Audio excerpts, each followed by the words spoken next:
now we're just going to move on to something very important, significant, and basically it summarizes the universe.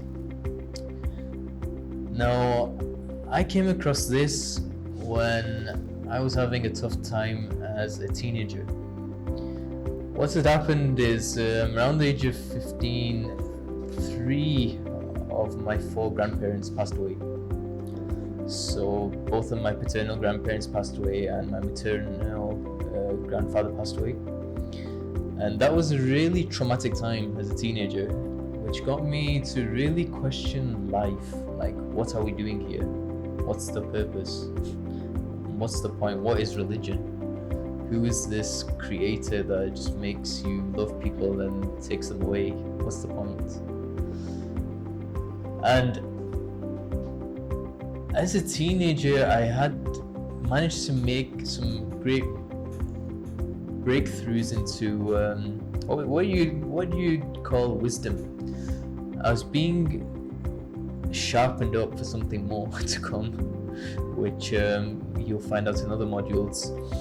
But essentially what I realized was that the universe and everything in it is based on four dimensions. There are 4 dimensions to this universe: physical, mental, emotional, and spiritual.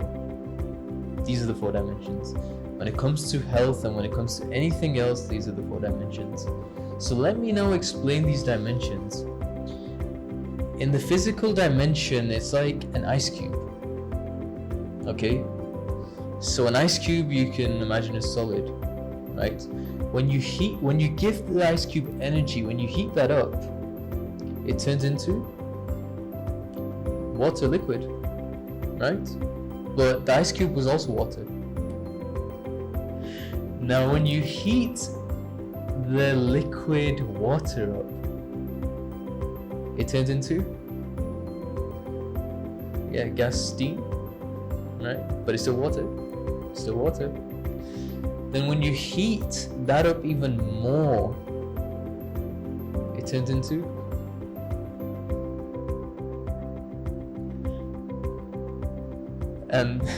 basically I'll put you, because I did this seminar a couple of days ago, but I'll put you out because it takes a bit of time.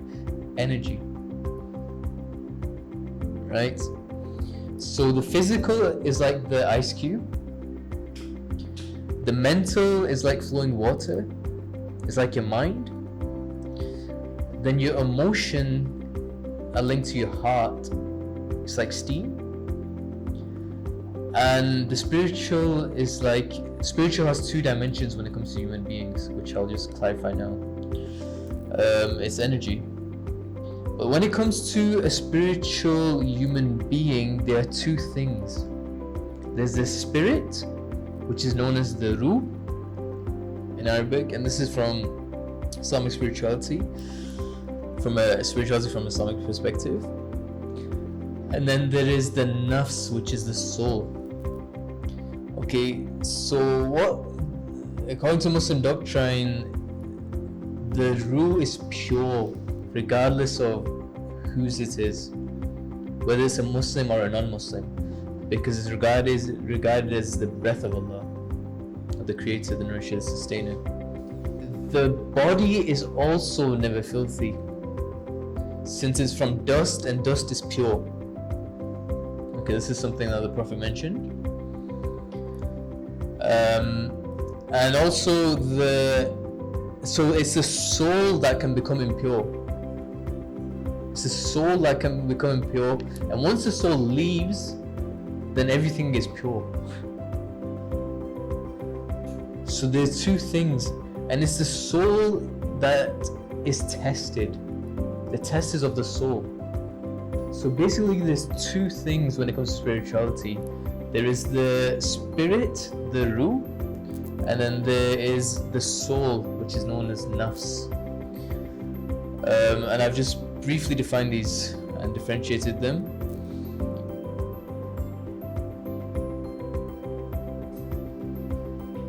Now, the other question that is often asked is how do we differentiate between this world, so people, and this is a very important point also, people in this new age movement that is taking place with the likes of Mind Valley, for example, and other organizations, and lots of spiritualists out there who are claiming that we are gods, or God resides within us. Okay, this is false. Okay, how do we differentiate this is very important. Okay, the universe is based on the laws of energetics. We agree, accepted. Okay, energy can neither be created nor destroyed. It can only transform from one form to the other. So what I was talking about was I was essentially mentioning this the concept in the New Age movement that we are gods, or God resides within us. Where and how is this concept true from a certain perspective and not true holistically?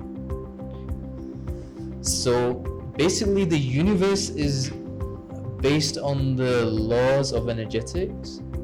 Okay, so nothing in this universe can be created or destroyed. It can only transform from one form to the other. Okay, but what you have is two things. You have two things. You have the creator and you have the creation. Okay, just like you have a projector and you have projection.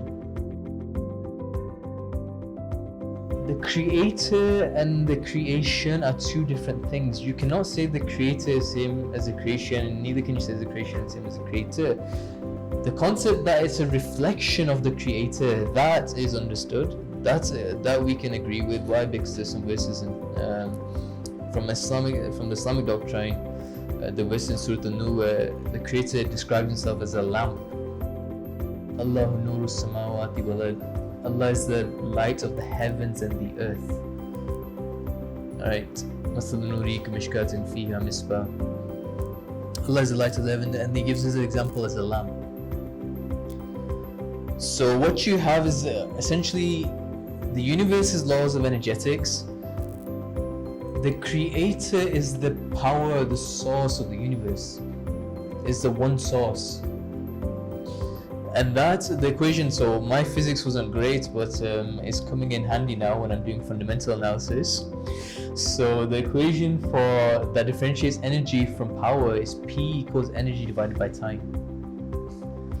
So there is a source, and then there's the universe. So some of you can see there. And those things differentiate each other. Now, the other thing that I wanted to share with you was when we have the 4 dimensions, again, and I want to go back to the 4 dimensions, Rumi said something profound. Rumi said, everyone has been made for some particular work, and the desire for that work has been put in every heart. It's very beautiful because he mentions the desire. The word desire, actually the origins of that is to give birth to manifest something, to give birth to. So to manifest something, to give birth to, for that work has been put in every heart. He mentions heart. Why did Rumi mention heart? So this is very profound. Because now with science, what we're finding out is that the heart is the key organ. It's something that the Prophet also mentioned, Prophet Muhammad. The heart is, according to some sources, 100,000 times more electrically powerful than the brain, and 5,000 times more magnetically powerful than the brain. Your heart is the gateway to the soul. You know, if you want to tap into the higher dimension, the spiritual dimension, you have to go through your heart. The problem is we're all using our brains. This is the issue. We're being bombarded with data and information. We've become cerebral, and we've lost touch of our heart. And so we must tap into our hearts again, and we must question things. And according to other sources, the difference between the 100,000 figure and the 5,000 is less. Some people say it's only 1,000 and so 50. So 1,000 electrically and 50 magnetically. But the thing is, they have discrepancies. But one thing is for sure, is that the heart is much more powerful than the mind.